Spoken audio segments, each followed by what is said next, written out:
Nutrition has such a direct and indirect impact with diabetes.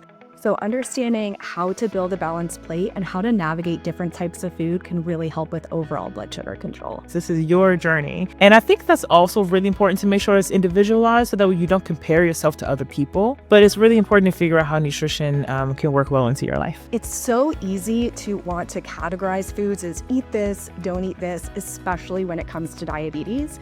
But in reality, the most healthy thing we can do is find a way to make all foods fit into our diet by learning about how to balance plates and learning about how to bolus and navigate these different types of food. Understanding first, like macronutrients versus micronutrients. When people talk about macronutrients, they're referring to carbohydrates, fat, and protein as like the three big categories.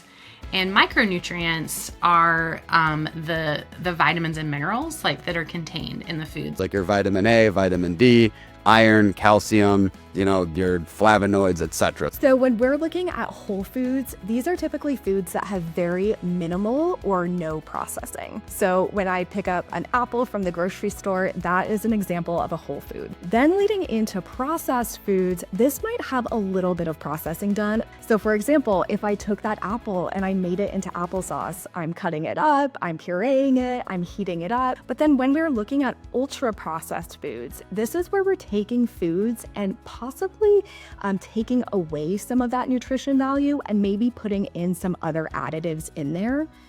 So ultra processed foods are typically going to be your very shelf stable foods, packaged foods.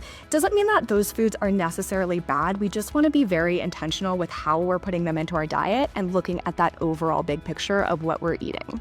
So you can have two different foods, same carbs, same fat, same protein, and two completely different impacts on your body. It's building that balanced plate. It's ensuring we get enough macro and micronutrients.